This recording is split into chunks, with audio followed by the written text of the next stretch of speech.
bring it out. Honestly, I think this, it's not like I haven't seen Clockhood do this before. He did this in the Snapdragon Pro Series, and now this time he's going technically on a nerfed version of the Xavier. The real question is whether or not is he going to get the timings that he wants? Can he harass his opponents, and will he be using Temporal? Up against Flux Esports, who Wolf labeled a very on-point draft for them. This comp, they play it so well. Checking it out. Indeed, it's not. It's Impure Rage. I don't know, man. Temporal Rain, its day might not be the day. Its tournament might not be MSC. I think it's understandable, right? Because again, there's a lot, since the hotfix, technically, quote-unquote, hotfix, I haven't seen as many Xaviers as there was previously when the patch first dropped. But in the meantime, right, I think we need to start talking about how each phase of the game is going to start progressing. Let us, we shall. Early on, it looks like Fluffy is able to break down the Farag armor off of Alien, but I like that matchup. Again, as the X-Borg, I don't mind trading blows. Oh, but wait, here's a pull. Dream's in trouble. North Shadow's already out. He might be in some trouble here if TNC gets involved, but it looks like they're just going to contest for the Litho Wanderer. It's going to be a no contest for EVOS Glory, and Annabelle, he just needs to scale up, right? As soon as he scales up, at least tries to get more EXP rather than the gold, he's going to get to a point where that Spear of Alpha is going to be on a very short cooldown, but now the instant invade from TNC with the help of Apex, scouting out the information, Annabelle, knowing that Dreams is weak, has to pull back. That's miserable. If I were the Alpha in that situation, and Abaksha just drives by Retribution, my small camp for me to hit level 4, I would be maulding. I would be maulding too, but honestly, it's not like it's his fault anyways, right? It's just the matter of fact of, well, I don't want to see symmetrical punishment, but it trickles down the grapevine. That's right, it adds up. This game of inches that Flux Esports is playing, they're just so good at this. Now with the turtle spawning in about 5 seconds from now, I'm looking at, oh, forcing out a flicker from Fluffy. Checking out Dreams. He's first at the scene, and he's picking the River Bush, getting a lot of farm there, getting a lot of XP to hit level 4. Rosa gets it. Yep, Rosa hits the level 4, and Alien's like, with or without the level 4, I'm close enough to just buy enough time, right? Because it feels like Flux Esports have this turtle in the bag, but I could be wrong.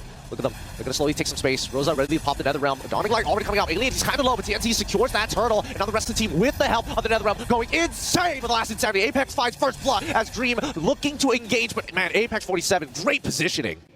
EVOS Glory are put in a position wherein it's damned if you do, damned if you don't. Like, if they lean hard into it, Flux Esports walks away with impunity. They don't get punished for how deep they go this early on. If they let go of EVOS Glory, then Flux Esports still gets away with it, but EVOS Glory aren't punished as hard for pushing their lineup because, let's be honest, this is a lineup that needs some time.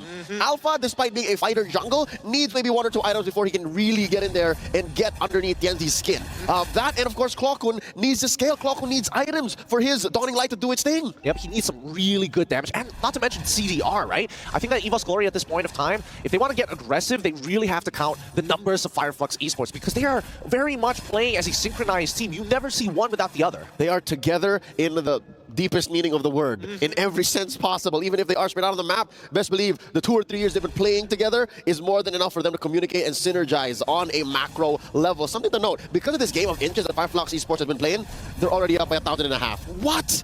What? Yep, that's the. I mean, that's just what happens, right? You take a bad trade and it starts to snowball out of control. He's going to do it in front of his face because he knows that Apex can't get punished. With the power of nature and being close to a wall, he can't be CC'd down. Look, even Alien making the play even better by proxying the wave to give them an escape path. Okay, you know what? Counting their blessings. Oh, wait, to fight! Oh, now it's going to be Dreams, who might be in some trouble. Goes into the primordial form, but doesn't get any value. Flux, they're just bleeding out EVOS Glory. Okay, I was about to say, at least, Brand is getting some farm in. At least. No one's bothering this Moskov that needs that mid-game power spike. Joe's already spawned, approaching half health. Fluffy looking for a good penalty zone engage. Dawning Light, not enough to steal away from Kenzie. Yeah, but Fluffy tries to go with the penalty zone, but ends up dying to Rosa. The Spirit Destruction does not connect with Annabelle. He's in so much trouble because he can't get out, and the Nether Realm finally gets popped at the very end. And when you think that that's it, that's going to be Apex finding Dreams, and Clockhood dying in the back, losing his flicker as well. Flux have completely dominated the first 5 minutes of this game.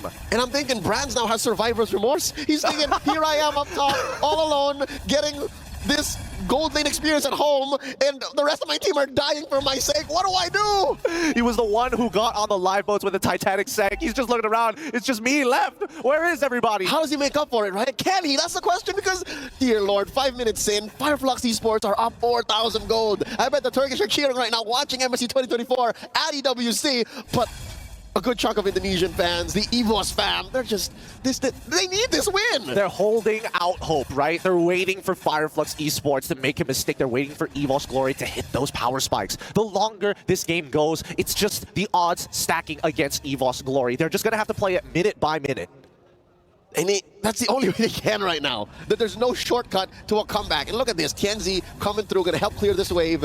This is how far ahead Fireflux Esports is, folks. 6 minutes in, they're able to make, you know what I call that kind of rotation on TNZ? It's a nothing rotation. He literally just went around down bottom, checked in, made sure that the creeps are cleared, and then can go ahead and deprive Annabelle more of these resources. Oh wait, this is a fight waiting to break out. That could sealed by Dreams. Okay, TNC trying to intercept, but here comes Fluffy with the penalty zone to get on top of Rosa. The Netherrealm seems good, but Alien is already down. They're on the back foot now. So Toys Boy starts to slow down the engagement, and even so, Apex 47 just keeping their eyes, because Fluffy, he's going to die, and he already committed his flicker anyways. All right, those kinds of rotations still get punished. Again, Sloppy is a Sloppy gets, a 1-for-1.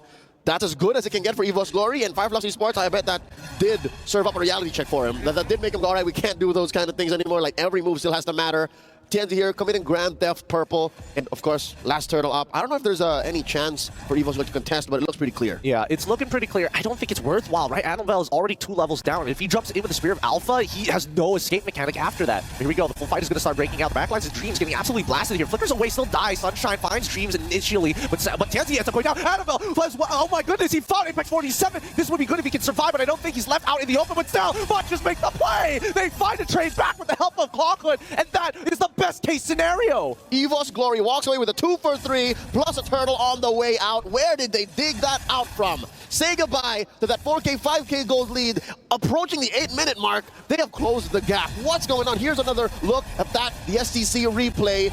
They were just in so close. The Spear of Alpha knocked up 4. It hit 4. Annabelle slowly piled away, kited backwards. Helps Clockhood secure the kill, but a lot of that damage was just tanked by Fluffy. He took the full brunt of it for the sake of his team. Body Smith at work. And again, Clockhood, despite being short on items this early on, again, he did suffer a very difficult early game. It was just enough. That's literally just quantity over quality. Like, all of the skills just hitting over and over and over again. He's just spamming it, right? He's just spamming it. But in the meantime here, both teams, as long as Annabelle is still trying to scale up as quickly as he can. Oh, actually, it's not too bad. Not too bad. Does have 2 items, right? Glowing Wand, as well as the Enchanted Talisman. He got a shutdown. He did get a shutdown. Yeah. So he's catching up pretty fast, right? He's pretty much on the same, on par with Rosa. I mean, he's slightly ahead and will get his items faster. But at the end of it, at least you're not falling too far behind. That's right. Oh, wow. Amazingly enough, a fumble about 3 minutes ago, and another that last turtle. I don't think Fireflux Esports can afford any more sloppy engages like that. To be fair, it wasn't their fault. It's not like they put themselves there. It's just EVOS Glory pulled one out from deep under, man. Like, they got a magic satchel. They might have the magic satchel, but I'll only believe it if they do it again, right? Here comes the next objective. Neutral Lord standing in the middle of the river, and Fireflux will have position over it, and that's an instant Netherrealm coming from Rosette as well as Purify. Wild Charge coming solo from Apex 47, but Dreams gets on out there, has a great angle. Penalty zone from Fluffy, locks them in the choke point in the chokehold, and Fireflux Esports, they tap out of that fight. Ask and you shall receive, Gideon. Did you get what you were looking for? You said if they do it again, then they got the magic satchel. They pulled one out, an amazing play right outside the Lord. And if anything, they're down maybe 1,000, maybe less. EVOS Glory can definitely contest. The best part about this is that EVOS Glory, by winning that fight, they're going to blitz it now while they still have the time. But here comes the last Insanity first. Is it going to find it? No, Annabelle secures the Lord. TNC now chasing down the members of EVOS Glory to find one. Dreams, he might be in some trouble. Does he have his ultimate just yet? Doesn't look like it. He's going down, dawning light to reveal the rest of them, but that's just enough damage. Despite the pickoff by Fireflux Esports, they still lost the Lord, and they did lean hard into that kill on Dreams. I don't know if you agree with me, Gideon. Folks watching at home, I sense a little bit of desperation from Fireflux Esports. They seem to have dropped the ball, and they're overextending. They're diving into the court saying, my ball, possession on ours. Yeah. We gotta get control back. Exactly, because they had all the tempo. They had all the tempo earlier, and this is the first time we're seeing that EVOS is now 2 times in a row making the tempo breaker work, right? And even so, the minions spawn out at 42 seconds, so by the time Dreams died, he had 8 seconds left to walk alongside his team. And now the map is blue. Despite there being more turrets on Fireflux Esports' side, best believe with a little bit of management and some elbow grease, EVOS Glory can clean up house and equalize 32K to 33. Again, less than 500 gold now between these 2 teams. It was Fireflux Esports' game to lose, and they let go. Butterfingers, Butterfingers. I mean, how long can they hold on to this game, really, right? It feels like a game of inches, but here comes the penalty zone. Only hitting on to TNZ here. Apex 47, he's nearby, but Alien honestly just wants to build a key. Oh, he fights 2 with the flicker. Wild Charge. Oh! He has the flicker out of there. Too many people are caught out of position. The last Insanity hits all 4, and now Fireflux have an opportunity to fight back. All right, sending them home. I'd call that a 4-man TKO. Fireflux Esports continues to clean house, taking everything away from Annabelle. Might as well even burst down this tier 2 in mid. Apex 47, thou shalt not pass, as Hagrid said from Star Wars, blocking the way from the defense. EVOS Glory just has but one Tier 2 turret down bot. I think you were talking about Star Trek there, clearly. I'm sorry. I'm sorry to all the Whovians. But for now, I think this back and forth that we're seeing from EVOS Glory, right? You can feel it's raw emotion. They're both desperate for tempo. And this is very different from their game one. Game one was clearly Flux Esports outwitting them, and EVOS Glory just trying to pull it out deep because they had a very late game lineup that they tried to make work in the very last moments. But here, now, there seems to be, it seems like a grudge match. It seems like they're both sentimentally and emotionally invested. I feel like game one, it was boxing, right? It's clean, it's artful, dodging. Yep. But once you are at the end, when this is match point here, a do or die, and you dig deep in your heart, what does it say? Fight for tempo. That's all they're in for. And I think tempo has swung back and forth enough, 6 to 10, 13 minutes in. And I'm afraid, when we saw some semblance of this, signs of it, a taste, it might turn into bare knuckle boxing, man. It might just turn into a bloody matchup wherein both just go swing in. I think it's going to come to a point where in this bare knuckle match, how good is their ground game, right? They're going to have to get on top of this pit somehow. Prison rules. Prison rules, man. Straight up gulag. I don't know if they can afford to do that because Flux Esports, they've been known to let go of it sometimes, and now they catch Alien, gonna take away the Faraga armor, pop it out, they need to find a re-engage. Yeah, I mean, it's fine, but now EVOS Glory going to engage with the penalty zone, looking for the opportunity. He goes down with the immortality, keeps him out. TNC finds Dreams, and Fluffy escapes. Brands tries to make the play, but the NetherRealm says no more. They lose out Dreams, and the hidden shank in the bottom lane as a huge minion wave is about to collapse. It's dripping, it's bleeding, and it's difficult. Again, EVOS Glory are able to get away with this, and it's Clockun. I say it's Clockun who's putting up most of the fight. He is artillery, he is recon, he is a scout, he's everything He's right now. a literal siege tank. He goes up, zones off space, and says, hey, you need artillery? Calling it in.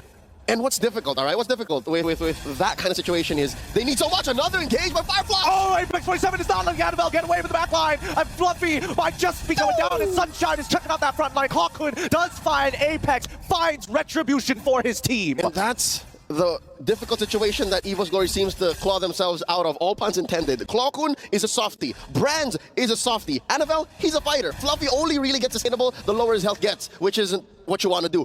What I'm trying to say is there isn't really much of appeal for Annabelle to, rather for Clockun to keep going. So they need to play these team fights very, very carefully. It's push and pull, right? It's not about holding ground anymore. They're trying to zone them up, but here comes the NetherRealm. They're going for the full commitment. Who gets it? It's TNC! Who gets the Lord? But now Fluffy jumping into the back line against Alien. Rosa has to split away over the wall, but Brad, he's done more than enough damage to give Annabelle a double, making this fight clean and breezy. That's a 3-for-nothing trade in favor of EVOS Glory. A Pyrrhic victory for Flux Esports. I'm sure they wanted the Lord. They needed the Lord for the map to stop turning blue, to stop the bleeding, because EVOS Glory, once they get control of the map, it's an easier go for Clockun. The global nature of his ult will allow for waves to be managed at the flick of a wrist. So now, with Flux Esports on the D, I gotta say, Gideon, for the first time in 16 minutes, they're the ones wondering, yo, can we make it out of this?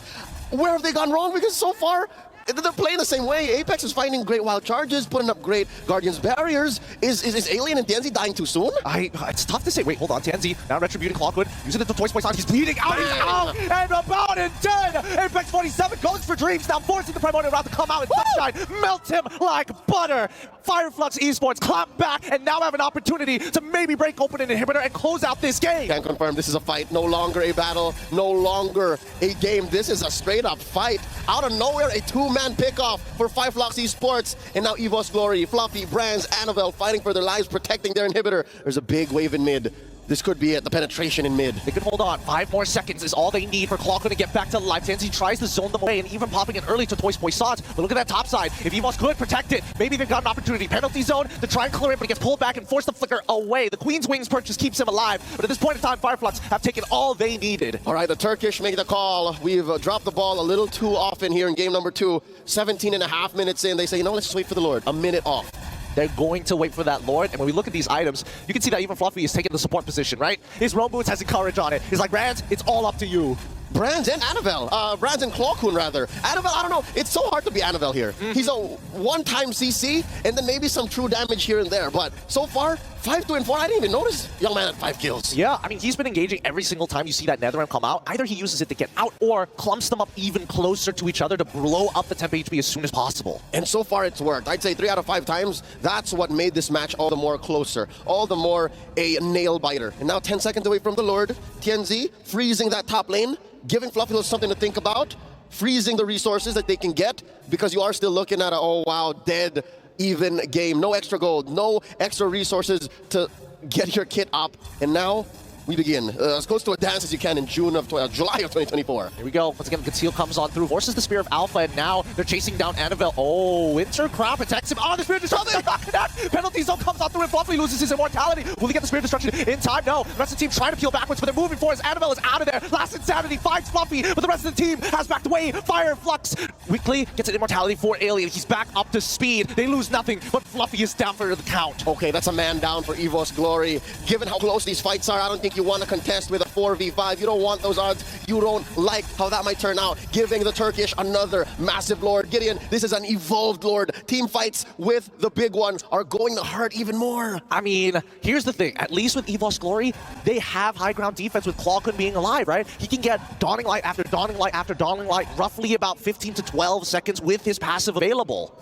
And he is on his way to his final item here. One more. Same situation with Rosa, who I believe is investing in a Winter Crown as well. Alien just picked up his last item, the Ice Queen wand. And oh, what? No, it wasn't. That's not a Winter Crown. No, that's a Sky Piercer. He wants to end fights. He wants to end fights. The Queen has had enough. I mean, they're trying to put a Phantom Tax here, right? They're trying to steal away lives if anybody's greedy. But let's see. First inhibitor is already down. Next penalty zone is going to land on 4 members of Fireflux Esports, but no follow-up because they focus down on the minions. All inhibitors will collapse, and Fireflux will slowly back up. But unfortunately for Apex, his story is kind of finished here, but the NetherRealm saves his life. The Execution Strike doesn't kill him while charging him away. And Sunshine is able to make it out of there at the cost of his Purify. Gets blasted by the Dawning Light, but comes back just in time. Sunshine with the juggle, picking up the Winter Crown at the very last minute. The Indonesian Nightmare, Dreams, almost punishing Fireflux Esports, chasing them right outside, out of their jungle. EVOS Glory lives. EVOS Glory is still in this. They're still in this, but they're at a really big disadvantage. 3 missing inhibitors, all lanes with super minions, and I think that Fireflux Esports, they can really take their time with these fights now. But contrary to that advantage, that opportunity, one more look, the SDC replay here. Look at that bottom lane situation. That was an immortality. What an amazing juggle. Sunshine always on point, aware of the situation. I was saying, I don't think they have time to dilly-dally. I don't think they have time to allow EVOS Glory to play around and wait and get farm up. Look, for the first time in a while, man, Brands gets a free buff. When was the last time EVOS Glory got a free go at their own jungle? That's a good point. That's a good point. Fireflux has been really trying to end this game quick and more so just choke out their opponents. But at this point of time, I think that Fireflux Esports understand that wave clear is going to be important, right? Backdoors is a high potential when you have 3 missing inhibitors. And Tianzi, he's just waiting, the recon scout for the team. Yep, but so far, with this kind of line, whoa. We got new tech coming in. You see that? I saw a glimpse of it. The Lantern on Rosa. Interesting. Okay, that's going to matter against Fluffy, against Dreams, to a partial level, maybe to Annabelle. So now, talking about what kind of situation we have, you said a backdoor? Dude, Fireflux Esports is an Ubit team. They want to play together. So they just want to win unless... See? Oh no, that's Tianzi. Maybe. That's the problem, right? EVOS Glory cannot take position of this Lord first, and Fireflux Esports have 3 pushing waves all the time. They can't risk it. EVOS Glory are aware of all these possibilities, and they can't let any of them slip. And as soon as they show themselves, they attack. Tianzi is forcing Annabelle to use his... Wait, hold on. Fluffy, even with the penalty zone, doesn't hit all the correct targets, and even the Spirit of Destruction completely whiffs. Fireflux, they can just back away. Majority of the resources are already down, and they can start the blitz. Not just, even the Primordial Wrath, Gideon. Look at that. A lot of ult spent by EVOS Glory here. Looks like Fireflux Esports, they got the reaction that they wanted. They could start and, honestly, they could reset this if they wanted to, right? The way they can still play with the waves. EVOS Glory is the one on the disadvantage, and Fireflux, they can keep rolling the dice. I call that a partial win, but it looks like Fireflux Esports aren't too eager to capitalize. Massive respect to EVOS Glory for maintaining their stance here, holding their ground, because they're still waiting on an ult for Clawkun, but then again, at this point in the game, cooldown should be quick. Yep, and I think that Fireflux Esports have learned their lesson. You know, after 20 minutes of the back and forth of huge gold swings, I think, you know, EVOS Glory has earned their name. For now, they have to bide some time. Ooh, interesting. The barrier is going to cut them off in a weird way, but it's melting them and really building up heat for Alien. Rosa can come back into the backline here. Dreams is going to get a little chunked, but that's already the primordial form. Oh, Dreams does have an immortality. He catches the Guardian's barrier. No more immortality, no extra life for the Indonesian Nightmare. And because of that little dance, they didn't dance with the Lord. They danced with their opponents. The Turkish score another Lord. Their third one for this game, approaching the 25-minute mark. Dude, Apex, like, his early game engages have been insane. His walls in the late game has been insane. The only thing that was his problem was the fact that he was trying to apply early game tactics to the mid game where he got punished twice, and now it's all gone. It's really, really dangerous to be around this man. Mans is thinking ahead. Mans is living in 2030. That's the kind of Grok game he has, and he never let go, not for a second. Oh, wow, look at this, sinking up the waves. Big, massive Lord in mid. Alien heralding another wave up top. Apex and Rosa down bottom, alongside Sunshine. All waves crashing in. EVOS Glory up against the corner. Gideon, this might be it. This might just be it. They're going to take their time with this first. Trying to gather up as much as they can. They get the initial knock-up with Watch Track onto Fluffy, who penalty zones just in time. But the Immortality is going to bring him back, but the Lord is too strong. It's too big. Annabelle's melting down. Fluffy tries his best, but they can't clear up these waves. Sunshine going straight for the base to get the 2-0 against EVOS Glory. The Turk